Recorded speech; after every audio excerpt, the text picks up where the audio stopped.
Top 5 people who took revenge to a whole new level. Number 5. The Bobbits. Lorena Bobbitt, we're certain you won't forget the name after hearing the revenge she dished out. You see, her ex-husband John Wayne Bobbitt was apparently a world-class jerk who sexually abused her, flaunted his infidelities. She could only take so much. She had endured her husband's violence and abuse. One night, Lorena Bobbitt decided that enough was enough after her husband came home drunk and abused her yet again. She got hold of a knife and cut off her husband's penis. She then drove off and threw it out of her car window. The penis was later retrieved, and doctors were able to reattach the appendage with a 9-hour surgery after they found it in a field. The man went on to star in an adult film of his namesake, John Wayne Bobbitt, Uncut. Number 4. A man was cheated on by his wife. Routine stuff, nothing new here. Then she left him and moved in with her new boyfriend. Again, brutal, but has happened before. This is when the ditched man snapped. He bought a new house right beside the house in which his ex now lived. Then he installed a statue of a hand showing the middle finger outside it. Alan Markovitz erected a giant middle finger statue that is directed straight to the bedroom window of his cheating ex-wife and her new boyfriend. What's so great is that he even installed a spotlight so that it can be seen both day and night. While you might think it's directed more to his cheating ex-wife, it's actually directed to the man she cheated with. "I'm so over her," Markovitz said. "This is about him. This is about him not being a man." Number 3. An Indian sex offender. It was August 13th, 2004. A trial was taking place in Kasturba Nagar, India, involving a man named Akku Yadav, who had been charged with raping Usha Narayane. Yet this was not the only victim of Akku Yadav. More than 200 women had come forward as rape survivors of Yadav, and after 10 years, these women were angry. Many of them had been laughed at and dismissed by police when they reported.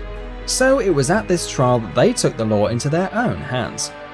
Akku Yadav stood on a dock during his trial. A mob of 200 women descended upon the court, darting past horrified officials and pushing Yadav to the ground. They threw chili powder in his face, hurled stones at him, and sliced off his penis with a vegetable knife. His body eventually had over 70 stab wounds when the mobs finally dispersed. Needless to say, he didn't live another day. Number 2. Julia Liars. A scandalous gang in Brazil has taken vengeance on the authority by leaking graphic nude photos of a top female police officer of Rio de Janeiro for arresting one of their members. Apparently, the gang members leaked the photos of the sexy police officer as a technique to get back at the police department of Rio de Janeiro for detaining their ringleader over the weekend.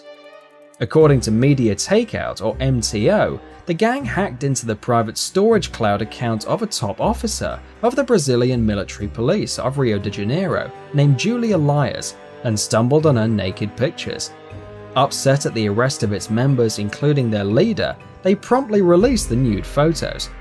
She doesn't seem to be camera shy, so I'm not sure how well this revenge worked. Number 1. Katie's Revenge. Anthony Ray Stockelman was rightfully sentenced to prison after abducting, molesting and drowning Caitlin or Katie Coleman, whose body was found in 2005 in a creek about 15 miles from her home in the town of Crothersville.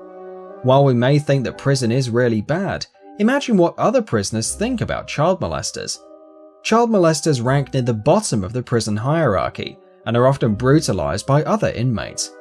Tattoos are against prison regulations, but inmates often fashion crude tattoo instruments with plastic utensils and needles. Unfortunately for Stockelman, a relative of Katie's happened to be locked up in the very same prison and made sure that all of the other prisoners knew exactly how to pinpoint her murderer.